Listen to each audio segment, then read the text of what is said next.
지문 크게 오늘은 어렵지 않았지? 괜찮았지? 네, 괜찮았지요. 다음 주에는 4, 5면 돼. 수능 완성 4, 5면 되고 134쪽에 1번부터 채점해 볼게요. 1번에 4번, 2번에 5번, 3번에 2번, 넘어가서 4번에 5, 5번에 3, 6번에도 3, 7번에 4. 오, 잘하네. 24번, 24번에 4, 25번에 2, 26번에도 2, 넘어가서 27번에 5. 오, 잘하셨는데. 자, 선생님이랑 책 해서 해볼 건데, 사실 1번부터 3번은 진짜 크게 어렵지 않아서 포인트만 맞추면서 좀 가볼 거고, 이거는 사실은 화작문 선택한 친구들한테 조금 알아둬야 될 지식들이 좀 나오긴 해요. 그래서 그것만 키워드 체크하고 선생님이랑 먼저 빠르게 가볼게. 자, 일단 1번단부터 쭉 가봅시다. 1번단 가봅시다. 독서가 이루어지기 위해서는 독서의 대상이 되는 텍스트가 있어야 한다라고 시작을 해요. 자, 텍스트는 이라고 시작하죠. 텍스트는 문장이 모여서 이루어진 한 덩어리의 글을 의미한다라고 되어 있어. 1번단은 별거 아니고 텍스트가 무엇인지에 대한 개념 정의한 게 전부고, 이런 게 텍스트지? 문장들이 쭉 연달아 있는 이 글을 텍스트라고 한다. 자, 여러 가지 특성을 갖추고 있대요. 텍스트의 특성 중 중요한 건 통일성과 응집성이다. 그래서 1번단은 별거 없지? 텍스트의 개념 정의야. 한 덩어리의 글, 이게 텍스트 하고 넘어가면 돼. 자, 2번단에서 물론 이제 너는 얽매긴 하지만 이 개념을 좀 알고 있으면 좋으니까. 자, 두 번째는 특성이 나올 거야. 두 번째 문단부터 통일성이란 이런 게 나올 거야. 통일성은 그 텍스트, 그 글에 있는 내용이 의미상 하나의 주제를 일관적으로 드러내고 있는 것을 말한다. 통일성의 키워드를 하나 잡으면 일관성, 한마디로 주제와 관련된 거라고 생각하면 돼. 하나의 글이 있으면 주제가 딱 하나여야지. 그런 얘기야. 하나의 주제를 일관적으로 드러내고 있느냐. 요게 통일성이라는 거지. 자, 텍스트에 통일성이 있어? 그러면 이해가 어려운 부분이 있더라도 어차피 다 똑같은 말을 하는 걸 테니 독자가 문맥과 그리고 우리가 알고 있는 배경 지식 또는 관련된 맥락, 상황들을 고려해서 당연히 그 부분에 의미나 의도를 추론할 수 있어. 예를 들어서 사랑은 위대해 라는 주제를 담고 있어? 그러면 내가 이해가 안 되는 부분을 읽더라도 결국에 사랑이 좋은 거라는 거지, 우리 추론할 수 있어. 그 얘기야. 그리고 이러한 추론 과정을 통해 텍스트가 전달하는 주제를 파악할 수 있다. 별거 아니죠? 그래서 통일성의 개념 정도? 일관성, 주제 하나의 주제로 텍스트가 쭉 연결되어 있는 거라고 생각하면 되고, 자, 그럼 3문단으로 가보면 두 번째 텍스트의 특성이 나올 거고, 네모 체크되어 있을 거야, 응집성은. 그래서 이 해당하는 3문단을 다 읽고 바로 2번 문제를 풀어도 상관없었을 거야. 그치? 가볼게요, 3문단. 응집성이란, 우리 뭔가가 밀집되었다라는 말이랑 비슷해요. 응집성이라는 건 뭐냐? 묶여있다는 건데, 여기 나와있지? 텍스트 안에 있는 내용들이, 자, 체크해보면 표면상 긴밀하고 자연스럽게 연결이라고 되어 있을 거야. 긴밀하고 자연스럽게 연결되어 있다, 이 말이야. 글이 문장으로 이루어졌다고 했잖아. 그럼 문장과 문장이 잘 연결이 되어야 되겠지? 그 얘기라고 보면 돼. 그럼 어떻게 연결이 되냐면 접속 표현, 그래서, 그리고, 그러나 이런 거. 대용 표현은 뭐냐면 앞에 있는 걸 다시 대신 가리키는 거야. 자, 그래서 이런, 그런, 저런 이런 거 있잖아. 이런 식으로 앞에 있는 걸 다시 대신 가리키는 이런 표현들을 적절하게 사용하면 연결이 잘 되겠지? 그래서 응집성을 높일 수 있다 하면서 나옵니다. 접속 표현이란 나오죠. 접속 표현은 두 개 이상의 내용을 연결하고 주로 연결어미야. 나는 밥을 먹고 이런 거, 집에 갔다 이런 고 같은 거 연결어미, 또는 접속 부사, 그래서 그리고 이런 것들, 이런 걸 통해서 접속이 된다는 거고, 대용 표현 모를까가 나오는 거야. 앞에 나온 내용의 반복을 피하려고 다른 표현을 대체하는 거예요. 자, 여기 칠판을 봐 이렇게 말할 수 있지만 이것을 봐 이럴 수도 있는 거지. 이런 것들 대형 표현.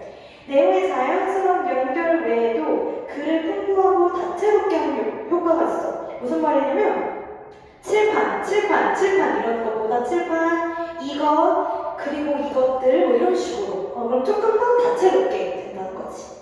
접속이랑 대용 표현 외에도 예고, 앞으로 무슨 말 할 건지 강조, 그리고 다시 말해 뭐 이런 거 있잖아. 이런 것들이 강조, 요약할 건데 뭐 요약건데 이런 말 나오고, 예시 예를 들어 뭐 이런 거 나오고, 열거는 보통 뭐 첫째, 뭐 둘째 뭐 이런 거 나오지. 우선, 뭐 다음 이런 식으로 이런 내용 간의 관계를 나타내는 단어 표지라는 게 그런 거예요. 그런 걸 사용하거나 이유 없이 중복되는 내용을 생략하면 그런 연결을 자연스럽게 만들어서 응집성을 높일 수가 있고, 그래서 사실은 요거는 통일성이랑 같이 연결이 돼요. 응집성을 높이기 위한 이런 접속 표현 잘하잖아? 그러면 당연히 주제들도 흐름들이 잘 명확하게 전달되니까 통일성 같이 높아진다 라고 얘기하는 게 3문단 전부고, 우리 2번으로 바로 가볼게. 자, 그래서 우리가 3문단의 응집성의 특성에 대한 얘기를 했고, 그거에 대한 적용 문제라고 보면 돼, 2번이. 자, 일단 기억부터 가보면 첫째 밑줄 쳐져 있죠?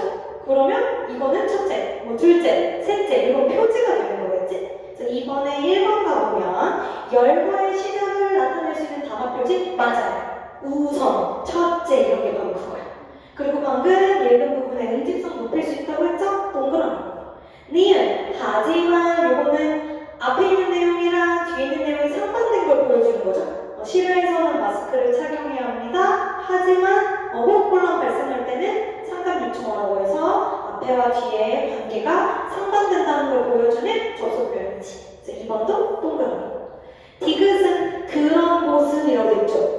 그런. 앞에 있죠. 도로변이나 공사장 주변 그런 곳. 그래서 얘네들 앞에 있는 거를 그런으로 받고 있는 거지. 이게 대용 표현이라고 아까 3문단에서 했죠? 동그라미. 리을 가보면 공기질을 관리해야 됩니다. 예를 들어 하면서 예시가 이어질 거라는 걸 보여주는 단어 표지죠? 이것도 아까 3문단에 나왔던 응집성 부분이었어. 맞고. 자, 미음이 요컨대라고 되어 있을 텐데 이런 문제들 잘 읽어야 되는 게 앞문장이랑 뒷문장에 대한 내용을 한번 꼭 봐야 돼. 이 요컨대 바로 밑줄로 가보면 마지막으로 대기 오염을 유발하는 각종 행동을 자제해야 돼요 라고 얘기했지. 그러면서 요약하던데 자가용 운행보다 대중교통을 이용하는 것이 있습니다. 이건 요약이 아니지. 뭘까? 이거 오히려 뒤에 있는 내용은 예시예요. 맞죠? 예시인데 미음에 요컨대라는 단어 표지를 사용했으니까 잘못됐지. 그러니까 응집성 오히려 떨어뜨리게 되는 거지. 그래서 5번이 틀린 거거든. 글 전체의 내용을 정리하는 요약의 가명 표지는 맞아. 근데 이게 적절하지 않아. 그치? 예시라고 해야지. 예시에 대한 어떤 얘기. 예를 들어 이런 단어 표지를 했어야 응집성을 높였겠죠? 그래서 5번이 틀린 거야. 이해됐죠?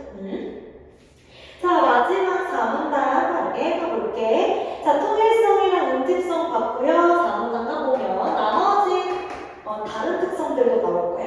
통일성, 응집성 외에도 텍스트의 의도성, 용인성, 정보성, 상호 텍스트성과 같은 다양한 특성을 가져요. 우리는 키워드 잡아볼게. 의도성이 뭔지.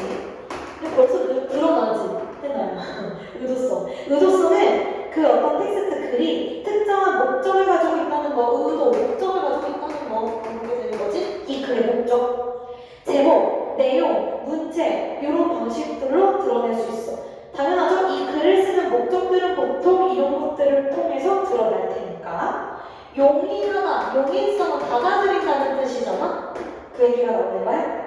텍스트가 독자에게 의미가 있는지, 그리고 이게 적합한 내용이 맞는지 인식되는 거래. 그래서 이거는 독자에게 적합한지, 의미가 있는지, 이것과 관련된 게 용인성이라는 얘기야. 이해됐죠? 같은 텍스트라도 여기 나오죠? 독자에 따라 다르게 받아들일 수 있으므로 여기다 좀 체크해보면 독자에게 다르게 받아들여진다 이게 포인트였고, 그게 1번 문제의 포인트가 돼. 이 용인성 부분에서 너가 포인트 잡을 건 독자에 따라서 다르게 인식될 수 있어. 똑같은 문자는 관심 없을 수 있는 거고 다르게 해석될 수 있는 거지. 그래서 1번의 답이 그래서 4번 이거죠? 완성된 텍스트 의미가 고정 X.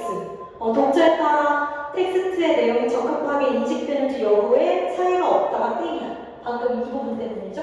용이성 때문에. 1번의 답이 4번이었다 정도 보면 되고. 자, 그 다음 계속 보면 정보성에 대한 얘기가 나올 거예요. 정보성은 텍스트의 이 글이 독자가 알지 못한 새로운 정보를 담고 있는 걸 말하고 몰랐던 정보가 많으면 많을수록 정보성이 크다고 볼 수 있다. 그래서 새로운 정보와 관련된 거지. 새로운 정보를 제공하느냐 그것과 관련된 게 정보성이 되는 거고. 그 다음 상호 텍스트성도 많이 나오는 말이에요. 상호 텍스트성이 되는 얘기가 나올 거야. 이거는 하나의 텍스트가 내용, 형식 면에서 다른 텍스트와 관계를 맺는 거야. 그래서 뒤로 쭉 나올 건데 별건 아니고 상호 텍스트성이 뭔지만 알면 돼. 예를 들어서 이런 거거든? 하나의 주제가 있을 거야. 뭐 예를 들어서 인간 A에 대한 얘기를 할 거야. 이 주제에 대해서 뭐 논설문이 있을 수 있고 또는 설명문이 있을 수 있어.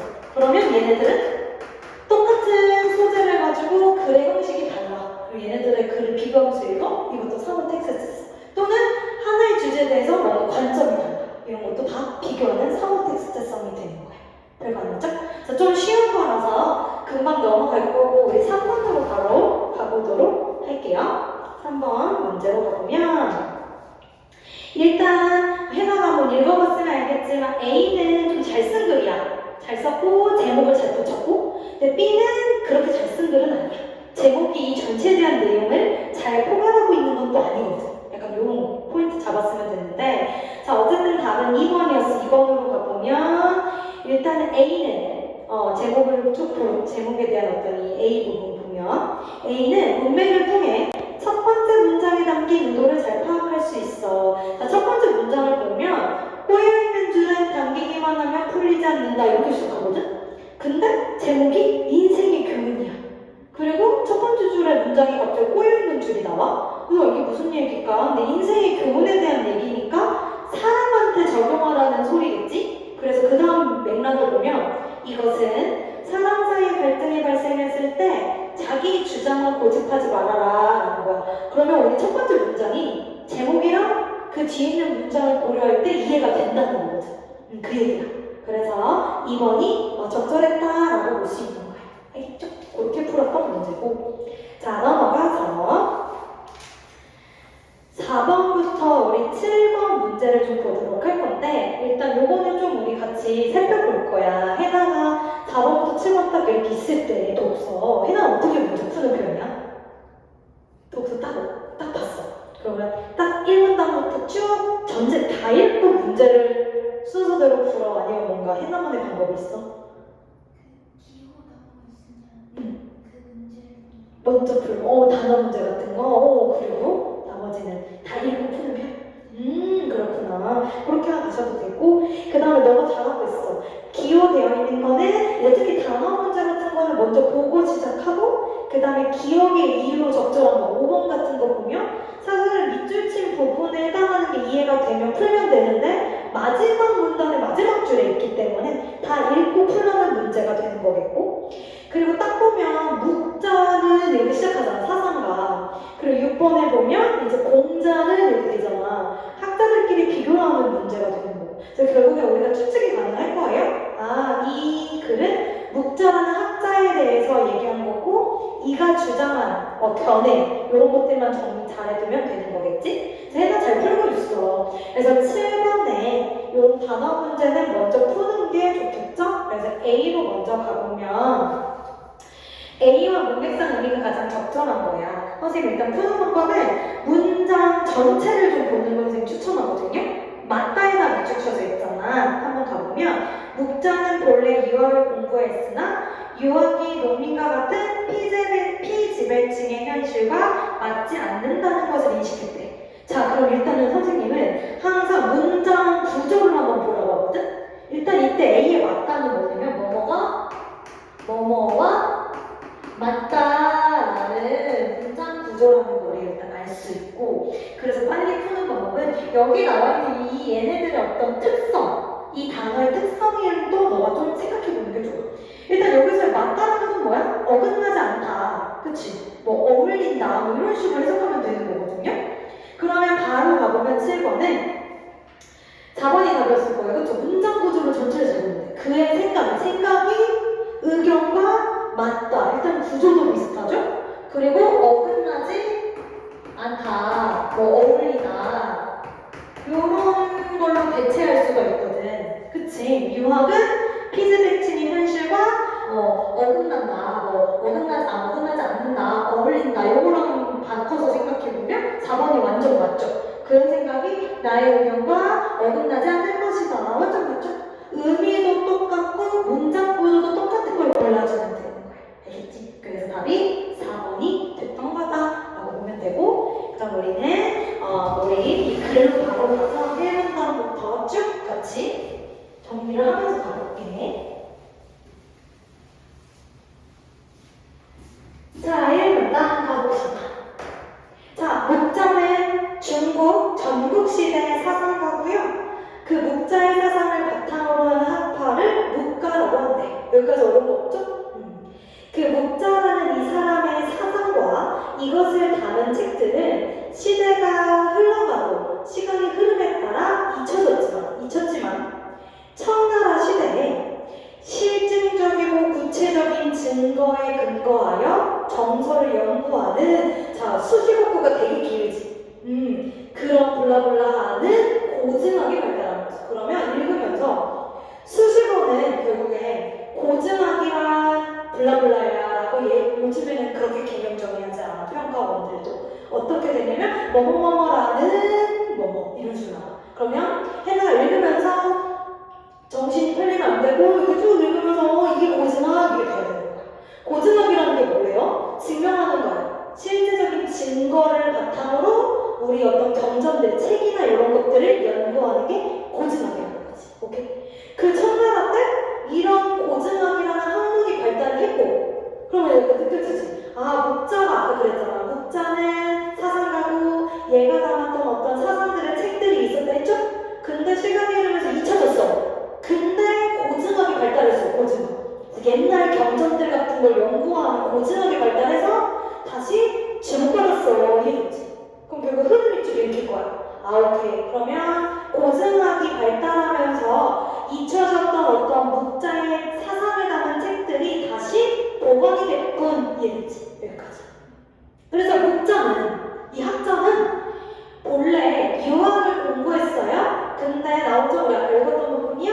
근데 이 유학이라는 학문이 농민과 같은 피지부층의 현실과 맞지 않는다는 걸 인식했고 넣었다. 이들의 삶, 이들이 누굴까? 이런 게 대형 표현이거든. 앞에 나왔죠? 피지배층이 되는 거지. 그래서 피지배층, 이들의 삶에 도움이 되는 사상을 전개하고자 했대. 선생님이 1분단이 너무나 길지만 해놔야 한마디로 정리해보시면 문자라서 미안해. 목자는 결국에 누구의 삶에 좀 관심이 많았던 사람 같아? 그렇지, 피지배층. 이 정도? 그럼 피지배층의 어떤 삶에 대해서 좀 관심 많았던 인물이다라는 걸 1문단에서 얘기하고 싶은 것 같아요. 그래서 2문단부터 이어서 가보면 여기 이 문단이 사실은 이 지문에서 제일 좀 중요해. 왜냐면 평론이 좋아하는 어떤 문맥의 관계가 좀 많이 나오는데 여기 이 문단이 바로 인과관계가 좀 잘 들어가 있거든?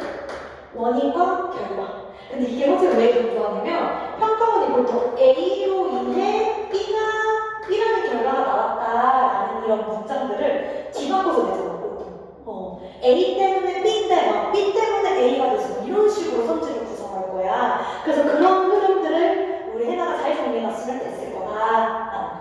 가볼게요. 목자가 살았던 전국시대는 전쟁이 끊임없이 일어나던 시대였어. 목자는 전쟁과 같은 혼란과 갈등의 원인이다. 근데 전쟁은 혼란과 갈등이고 이 전쟁과 같은 전쟁에 대한 어떤 원인은 뭐 때문에 일어났다는 거야? 나오네? 원인이 나오네? 서로 사랑하지 않음을 뜻하는, 체크해보면 불쌍해 때문이고 라고 나와요.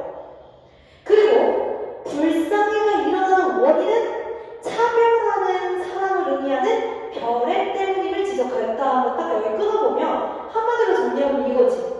차별하는 사랑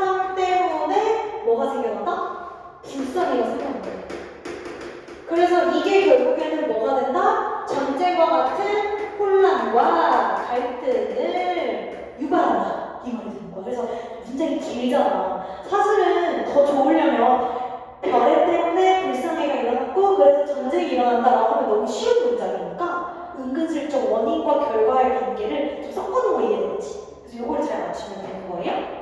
이 부분 잘 체크해주면 돼. 그래서 약간 느낌 올 거야. 누군가를 차별하는 사람 때문에 누군가는 차별하기 때문에 누군가한테는 사랑이 안 갈 수도 있어. 사랑하지 않을 수 있게 되고 그래서 싸움이 일어난다 이렇게 나타나는 거지. 오케이? 이해됐죠?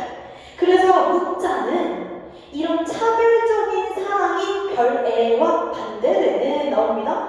차별 없는 누구든 다 사랑하고 보편적으로 두루두루 사랑할 수 있는 걸 의미하는 게 바로 뭐래요? 나오네요? 겸해를 하면 이렇게 나오네. 자 그럼 선생님이 이렇게 정리할 수 있을 것 같아. 별애랑 대조적인 게 바로 겸해가 되는 거야. 겸해는 차별 없는 사랑이 돼. 오케이? 그러면 어떻게 된대요? 이 겸해를 하면 당연히 갈등 없어 지금. 결과가 나오는 거야? 갈등 아까 말했던 혼란 갈등 이런 거 전쟁들 없어질 수 있고 이런 말 이해되지? 그리고 어떻게 된대요? 세상이 평화로워질 거라고 주장했대. 주장했다는 건 이 묵자의 중요한 견해라는 거지. 여기까지 됐지? 자, 이런 묵자의 주장에 대해 차별 없이 누구나 사랑해? 그러면 나한테 돌아오는 이득이 없잖아. 에이, 누가 하겠어? 이렇게 된 거야. 차별 없이 모든 사람을 다 사랑하는 겸해를 하는 건 현실적으로 어렵다는 비판이 있었다. 그래서 이런 견해에 대해서, 묵자의 견해에 대해서 비판이 있었다는 거지. 오케이? 에이, 겸해를 하면 이익이 없잖아. 이거야. 근데 누가 이 겸해를 하려고 하겠어? 라고 비판했다는 거야. 이해됐어요? 여기까지. 하지만 묵자는 이길 때 아니 오히려 차별 없이 두루두루 모든 사람을 사랑할 수 있는 이 겸해로 인해 또 인격극에 너무 느껴지지. 겸해로 인해 밑줄 쳐보면 이익을 얻을 수 있다고 생각했대. 오히려 좋아 이랬다는 거야. 갈등 없고요. 또 얘기했죠? 이익을 심지어는 얻을 수 있다고 얘기했다. 이해됐지? 자, 그래서 얘기했어. 그리고 여기서 또 예시를 들어. 자신을 위하듯이 남을 위하고 자기 나라를 위하듯이 다른 남의 나라를 위한다면 결국에는 온 세상이 다 이루어져. 결국에는 그 이익이 우리 모두한테 돌아올 거라고 생각했기 때문이다. 즉, 선생님 즉을 되게 중시하거든. 즉은 즉의 앞에 있는 내용과 즉 뒤에 있는 내용이 이꼴이야. 같다는 소리야. 즉, 한마디로 앞에서 두루뭉실하게 길게 얘기한 걸 한 번에 정리해 준 거기 때문에 즉 뒤에 있는 걸 잘 보는 게 중요해요. 차별 없이 살아가는 게 겸해라고 했죠? 새로운 정보 아니야. 겸해가 이루어지면 또 뭔가 이유가 나오는 거야. 겸해가 이루어지면 결과가 뒤에 나오는 거지. 서로 이익을 나누어 가짐을 뜻하는 그게 뭐래요? 교리. 이렇게 되는 거야. 자, 그래서 결국에는 겸해는 아까 말했던 별애와는 대조되는 차별 없는 사랑을 의미했고, 묵자는 차별 없는 사랑을 하면 이런 혼란 갈등, 전쟁 안 일어날 수 있고 이익을 얻을 수 있어. 심지어는 서로 우리 모두의 이익이 될 수 있는 교리까지도 된다는 거야. 이해됐지? 이거는 초간다. 긴 문장인데 이 정도로 정리가 된다는 걸 하나가 알 수 있을 거예요. 자, 여기까지가 바로 묵자의 중요한 견해가 나왔고, 3분단 가보면 또한 묵자는 아까 우리 앞에서도 봤지만 피지배층들의 삶에 되게 중시했잖아. 이제 그게 나오는 거야. 이 백성들의 삶을 위해 뭐를 강조했냐면 절용을 강조했대. 절용이 먼지가 아마 나올 확률이 높아지겠죠? 절용은 뭐래요? 노동의 결과물을 우리 재화라고 하는데 이 재화를 백성들의 삶에 도움이 되지 않는 곳에 낭비 안 하고 원래 목적대로 사용하는 걸 말하는 거야. 그럼 다 나왔어. 재화를 원래 목적대로 사용하는 거. 오케이? 낭비하지 않고 이 말이야. 오케이? 이 얘기야. 이게 절용인데 단순히 이런 것도 중요해. 문장 보죠. A가 아니라 B라는 거는 B가 중요하다는 소리죠. 근데 이걸 또 바꿔서 내요. A가 아니라 B라고 했는데 A 때문에 이렇게 선제를 써서 단순히 재화를 아껴 쓰라는 것이 아니라 밑줄 쳐볼까? 삶에 도움되는 곳에 사용해라. 백성들의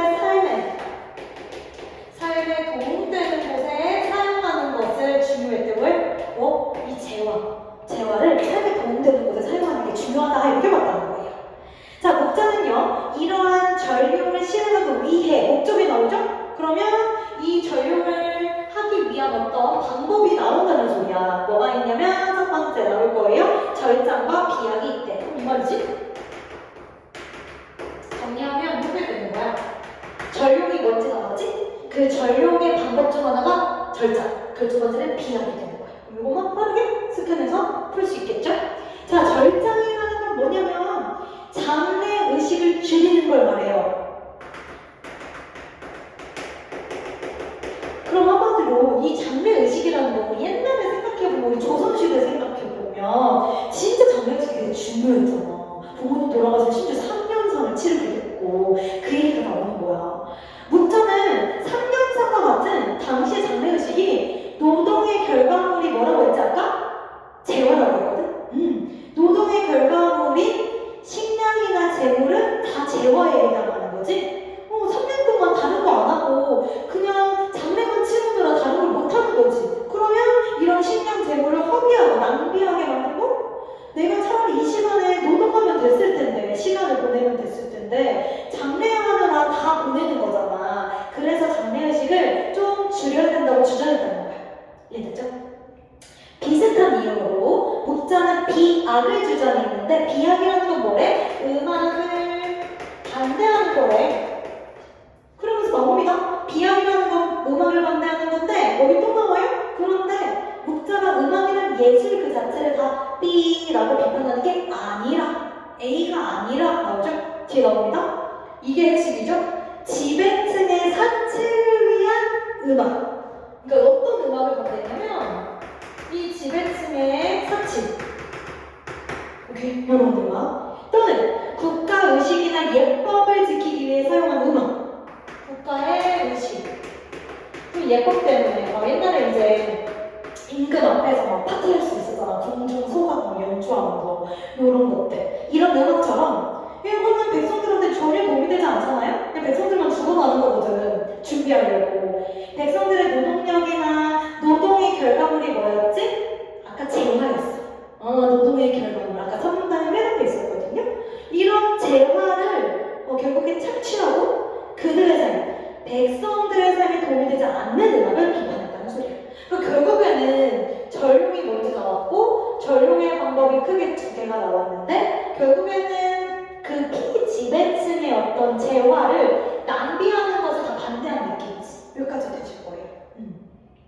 자, 마지막 4문단까지 보고 나머지 문제 쭉 볼게. 4문단 가보면 목자는요 노동을 매우 중시했어. 딱 봐도 느낌 올 거야. 왜냐 아까 노동의 결과물이 재화라고 했거든. 이 재화가 낭비되는 거 되게 극도로 싫어했던 것 같죠? 노동을 되게 중시했대. 이 목자의 사상은 노동과 관련된 게 되게 많아. 자, 목자는 사람들이 다 능력이 다르잖아요? 각자 능력에 맞는 노동에 종사하는 사회적 분업을 실시하면 또 나오지? 인과관계? 그러면 생산율을 높일 수 있다고 주장했대. 자, 그럼 잘 봐. 방금 쭉 읽어봤는데 이게 나왔다? 은근슬쩍 또 사회적 분업의 개념적인 거 느껴지나요? 각자 능력에 맞는 노동에 종사하는 하면서 이게 사회적 분업을 수식하지. 사회적 분업의 개념적이가 되는 거야. 사회적 분업. 그 사회적 분업을 결국에는 하면 실시를 하면 효율을 높일 수 있다는 말이니까 인과관계에 해당하는 거고 사회적 분업이 뭔지 은근슬쩍 개념 정의했죠? 능력에 따라 노동하는 거. 네, 그치? 어떤 사람은 노래가 겁나 잘, 어떤 사람은 힘 겁나 세. 이 능력에 따라 각자 일을 해야 효율이 올라간다. 이 말이에요. 즉, 사람은 노동을 통해 살아갈 수 있고요. 만일 그렇지 않으면 짐승과 다르다. 그러니까 짐승에 불과하다고 생각했어. 앞서 말한 전룡 또한 인간의 중요한 행위인 노동을 통해 생산한 걸 낭비 안 해야 된다는 것 그 자체가 노동을 되게 중시했다는 소리겠지? 그러면서 기억에 묻힐 전했죠? 절장과 비약에도 노동과 백성들의 삶을 중시한 목자의 생각이 있다라고 볼 수 있대. 자, 그래서 우리 문제로 바로 가보면 4번부터 6번 쭉 한번 볼게요. 4번 가볼까? 1번 목자는 농민과 같은 피지배층 현실에 도움이 될 수 있는 사상을 전개했다. 우리 1문단부터 알 수 있었을 거야? 이 피지배층에 좀 도움되는 거를 중시하고 싶었고 계속 끌고 왔다고 느껴졌지. 그래서 동그라미고 2번 목자의 사상은 실증적인 증거에 근거해 정서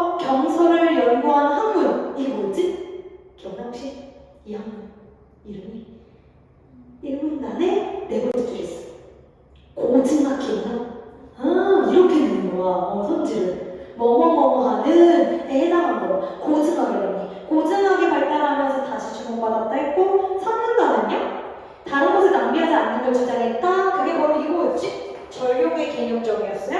3번도 동그라미. 4번은 목자는 서로 사랑하지 않음을 뜻하는 불쌍함 때문에 혼란이 발생해. 이거 아까 인과관계 할 때 기억나지? 이 부분을 건드리고 있는 거야. 선생님이 정리해준 부분들이 다 문제 키워드로 나온다는 걸 보면 되고 5번이 틀렸죠? 목자는 제도에 얽매이지 않고 뒤에 들지? 자기가 원하는 종류의 노동에 종사하면 효율이 올라간다? X지? 뭐라고 했지? 능력에 맞게 그치? 노동을 해야 효율이 올라간다고 했지? 원하는 거 한다고 효율 올라간다고 한 적이 없다는 거지. 5, 6번 하고 조금 숨 돌릴게. 힘들 거야. 5번 가볼게. 기억의 이해로 기억나지? 백성들의 삶을 중시했다는 거 가장 적절한 거 가보면 3번이 될 거야. 장례의식 그리고 사체를 위한 음악. 일단 장례의식은 뭐랑 관련된 거야? 이거지? 장례의식을 줄이는 거 절장이라고 하는 거고. 그리고 사체를 위한 음악은 비약이라 하는 거야. 그치? 그런 것들은 다 줄여야 된다고 생각한 이유는 뭐예요? 노동을 방해할 거고 백성들의 실제 삶에 도움이 되지 않겠다라고 생각했기 때문이다. 3분단의 마지막 줄에도 있었죠? 기억나지? 3분단의 마지막 줄에 있을 거야. 그들의 삶에 도움이 되지 않는 것들을 비판했다. 3번이 완벽히 맞다라고 보면 돼. 이해됐지? 자, 6번으로 가서 6번만 보면 되는데 이런 문제는 보기에 등장하는 공자가 가진 견해랑 목자랑 잘 비교하는 거라고 보면 돼. 공통점과 차이점만 잘 뽑아내면 되는 거거든? 자, 그럼 보기를 빠르게 볼게요. 자, 공자는 사회가 올바르게 잘 돌아가려면 사람들이 나온다. 자신의 신분, 사회적 위치를 잘 알고 신분에 맞는 역할에 충실해야 된다고 주장했다. 그럼 제가 공자는 결국에는 신분에 맞게 충실해야 된다고 봤다는 거니까 사람들에 따라서 각자의 위치가 달라졌다는 거네. 그 말이야. 임금과 신하, 부모와 자식, 윗사람과 아랫사람 각각의 어떤 위치가 다 다르잖아요. 그렇게 구별했대. 그러니까 이미 차별점을 둔 거예요. 그리고 이 각자가 자신의 상황과 사회적 위치에 맞는 자 나오죠? 예절과 법도를 따른다면 사회적 혼란과 갈등이 줄어들 거. 여기도 좀 밑줄 쳐볼게. 각자가 사회적 위치에 맞는 예절 법도를 따르면 혼란 갈등 줄어들 거. 내가 1번 미견이면 돼요. 이거가 되는 거죠. 1번 미견이면 돼. 그래서 그냥 따르면 사회적 위치에 맞는 그런 어떤 법도 예법 이런 거 지키면 괜찮다고 할 때 혼란하고 갈등 줄어든다라고 할 때. 근데 아까랑 좀 다른 거 느껴져? 서로 아까 전에 이거 차별 없는 사람을 줘야 혼란이 사라질 거라고 했던 문자가 완전 달라.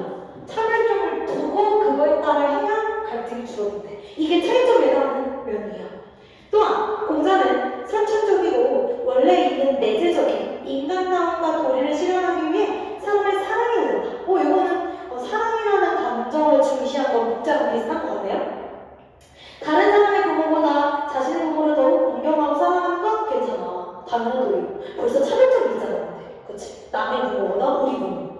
다른 나라 백성보다 자신의 나라의 백성을 더 아끼고 이렇게 당연한 도리야? 벌써 느껴지죠? 이거는 겸해는 아니잖아. 그치? 그래서 문자랑은 좀 달라요. 자, 두 번째 밑줄 쳐볼까? 사랑에 있어서 그 사람이 누구냐에 따라 차이가 존재하는 게 괜찮다. 마땅하다는 것 같아.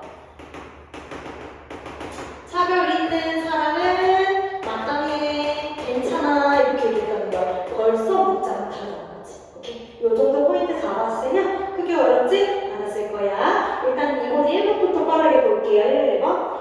공자와 목자는 공동체와 학과 유지 필수적이라고 할 수 있는 전통적 예법을 충실히 따를 걸 강조하는 것. 일단은 선생님이 먼저 목자를 먼저 읽고 사실 상징하고 상관없어. 우리 지금 다 읽고 문제를 푸는 건데 일단 생각해보자. 공자가 어때요? 아까 전에 예법 중시했다고 했어. 자신의 사회적 위치에 맞는 예법, 법도가 잘 지켜져야 혼란 갈등 없어질 거라고 했으니까 공자는 동그라미야. 근데 목자는 어때? 이거 자체가 장래 의식 예법이야. 이걸 줄이자고 얘기했어. 그치? 그런데 당연히 예법이 충실히 따르라고 하지 않았을 거라는 거지. 오히려 생략하지 못하는 거지. 알겠죠? 2번 하는 능력은 묵자. 그치? 공자는 완전 아까 전에 10분에 충실해야 된다고 얘기했어. 그치? 그래서 땡. 묵자만 맞고 공자가 땡. 3번의 답이었어요. 공자는 대상에 따른 사랑의 차이. 아까 나왔지? 차별 있는 사람, 괜찮고 마땅해. 이거 당연해. 여기 말하는 거예요. 선제자. 그리고 묵자는 모두가 이익을 나누어 가질 수 있느니 두 글자로 교리였어요. 교리는 차별 없는 사람, 차별 없는 사람은 겸해였거든. 이렇게 인간관계가 너무 느껴져. 겸해가 있어야, 차별 없는 사람이 있어야 서로가 이득을 나누는 교리가 된다. 라는 이 문장을 활용해서 성질을 구성하고 있죠. 답이 3번이 되는 거예요. 됐죠? 4번은 공자가 추구하는 사람은 묵자가 추구하는 사람과는 달리 자신이 얻을 수 있는 이득이 적어 현실적으로 실현하기 어렵다는 비판? 이건 오히려 묵자의 견해가 비판받았던 내용이죠. 땡이고 그래서 공자는 윗사람보다는 아랫사람이 지켜야 되는 법들을 강조해요. 이게 애초에 나오지 않았어. 그냥 각자 차별이 있고 얘네들의 법도를 강조한 거지 누가 더 어떤 법도가 더 중요한지 얘기 안 했어. 묵자는 당연히 틀렸고. 오케이? 그래서 답은 3번이 되는 거야. 그래서 우리 조금 해나 숨 돌리고 나머지 우리 장기적 정리할게요. 조금 숨 돌리고 올게.